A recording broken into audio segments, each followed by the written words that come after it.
gente com CFA, CFP, MBA em finanças que não consegue construir uma carteira de clientes. E tem gente com formação muito mais simples, sem título internacional, sendo bem pago e atendendo bem. Eu vou te contar, isso não é sorte e nem é networking, tá bom? E definitivamente não é um mercado sendo injusto. Tem uma razão muito específica para isso acontecer e é o que você vai entender nesse vídeo.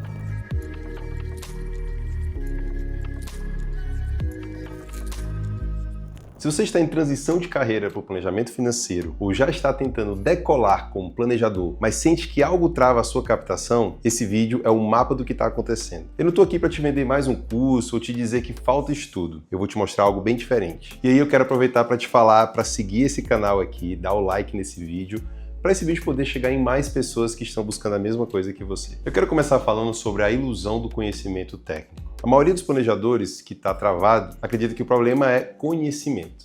Eu preciso estudar mais planejamento tributário, ou então ainda não domino bem planejamento sucessório, ou então eu tenho que me aprofundar mais em investimentos de renda variável. E aí acaba estudando mais, faz mais curso e ainda assim não avança. Mas sabe por quê? Porque o cliente não está comprando conhecimento técnico. Existe uma hierarquia de valor que pouquíssimos planejadores entendem, e elas ficam separadas em 3 camadas. A camada número 1, valor técnico. Valor técnico é o que você sabe. Eu sei sobre previdência, sobre planejamento tributário, investimentos, seguros, orçamento, planejamento sucessório. Essa camada é necessária, mas é a menos percebida pelo cliente. O cliente ele não consegue avaliar se você domina a previdência privada, por exemplo. Ele não tem como saber. Então ele não compra por esse motivo, mesmo que você seja excelente tecnicamente. A camada 2, valor emocional. É como o cliente se sente durante e depois de uma conversa com você. Ele se sente seguro? Ele se sente menos sozinho com os problemas financeiros? Se sente também sem julgamento do seu lado? Essa é a camada mais valorizada. Dinheiro carrega peso emocional. Dívida, pessoal, não é só um número numa planilha. É vergonha, medo, muitas vezes conflito de casal. O planejador que cria um ambiente seguro nessa primeira conversa já entregou algo que a maioria não entrega. Camada 3, valor de decisão, valor decisório. É a sua capacidade de transformar caos em clareza, de pegar o emaranhado financeiro do cliente e devolver um plano que ele entende. Essa é a camada mais rara e também a mais cara. Aqui não é sobre calcular o número certo, é sobre traduzir o número em uma decisão que o cliente consegue tomar. Então, por exemplo, você precisa de X investido por mês para se aposentar com a sua renda atual. Isso é um valor decisório. Agora a gente tem um grande problema, que a maioria dos planejadores comunica quase que exclusivamente a camada técnica. Tu acaba falando de CDB, LCI, PGBL, taxa de administração, e o cliente escuta tudo isso e pensa, mas o que isso tem a ver com a minha vida? Não é que o planejador seja ruim, tá? É que ele está falando a língua errada. Agora eu quero falar com vocês sobre os 3 gaps que travam a captação de cliente. Então, para começar, eu quero trazer para vocês o seguinte: se o cliente ele não compra o que você acha que está vendendo, existe um desalinhamento. E esse desalinhamento quase sempre vem de um desses 3 gaps. Talvez você tenha os 3, talvez só um, mas enquanto um deles existir, a sua captação vai ser inconsistente. Então, gap número 1, proposta de valor muito vaga. Esse é o gap mais comum e o mais silencioso, que o planejador ele não percebe que tem esse problema. Então, um teste simples. Você, por exemplo, consegue explicar o que você faz em 2 frases, sem usar jargão técnico e sem soar vago? 2 frases, tá? Para alguém que nunca ouviu falar em planejamento financeiro. Se você precisou de 5, se a pessoa olhou para você com uma cara de não entendi nada, você tem o gap número 1. E aí o que acontece na prática? A pessoa te pergunta,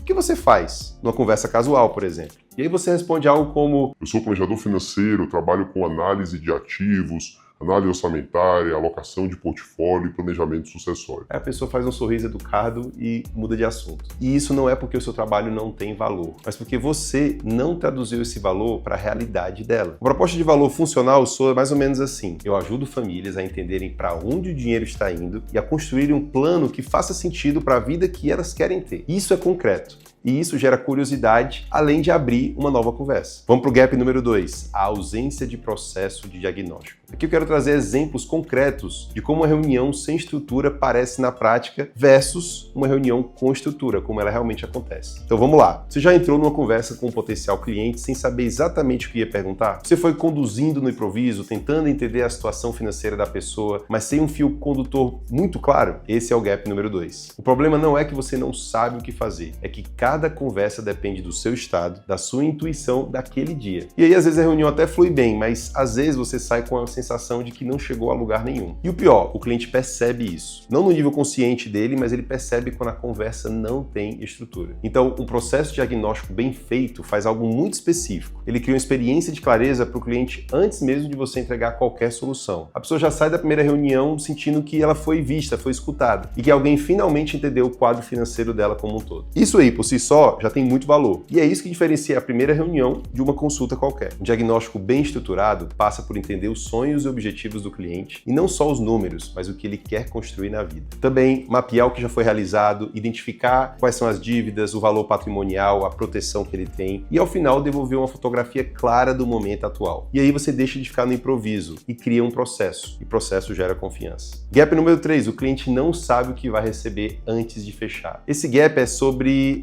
a forma como você vende. O cliente precisa ver o destino antes de entrar no barco. Então bora pensar na perspectiva do cliente. Ele está considerando contratar você para cuidar de algo que envolve dinheiro, família, futuro. E ele não sabe o que vai receber. Ele não sabe como é que é o processo, quantas reuniões são, o que vai ser entregue, como vai saber se está funcionando ou não. Então quando há incerteza assim, a resposta mais comum é: eu vou pensar mais um pouco. E a gente sabe, né, que vou pensar mais um pouco quase sempre significa não. Esse gap é sobre a sua capacidade de comunicar o resultado esperado antes de fechar. Aqui não é promessa de rentabilidade, é transparência sobre o processo. Então, por exemplo, nas primeiras sessões juntos, a gente vai construir um diagnóstico completo da sua situação. Você vai sair entendendo exatamente para onde vai cada real que entra. E a partir disso, a gente constrói um plano de ação priorizado para os próximos 12 meses. Então isso já vai se tornando mais concreto. O cliente consegue imaginar o que vai acontecer. E quando o cliente consegue imaginar, o medo diminui. E aí, quando o medo diminui, a decisão fica mais fácil. Então, pessoal, a resposta não é mais estudo técnico.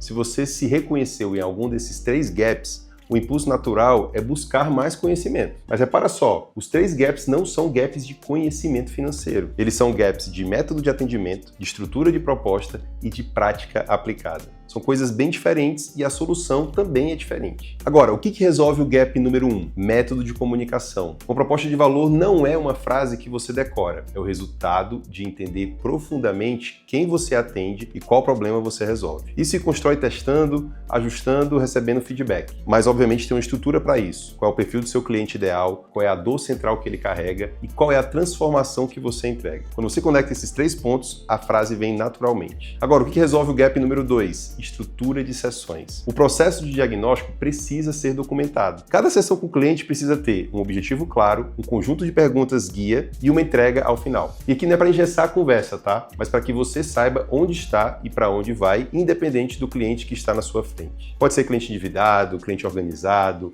cliente alta renda, cliente perdido, o processo é o mesmo.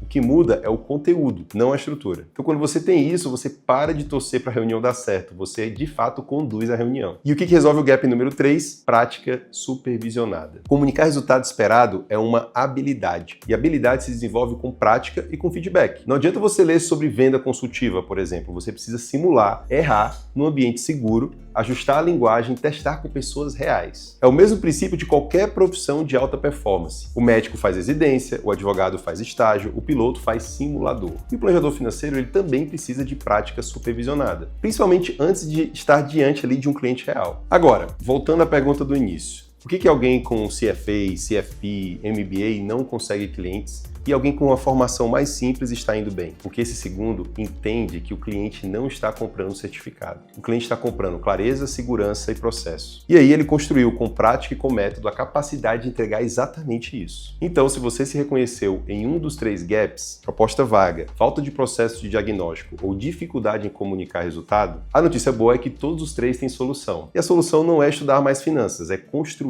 processo. Na descrição desse vídeo aqui tem um link para um diagnóstico de carreira gratuito. Em alguns minutos você consegue mapear em qual dos 3 gaps você está e qual é o próximo passo mais importante para você agora. Então olha só, não dependa do achismo. Vai lá, faça o diagnóstico e veja onde você realmente está. E se esse vídeo fez sentido para você, compartilha com quem está no mesmo momento de carreira. Pode ser mais valioso do que parece. A gente se vê no próximo vídeo.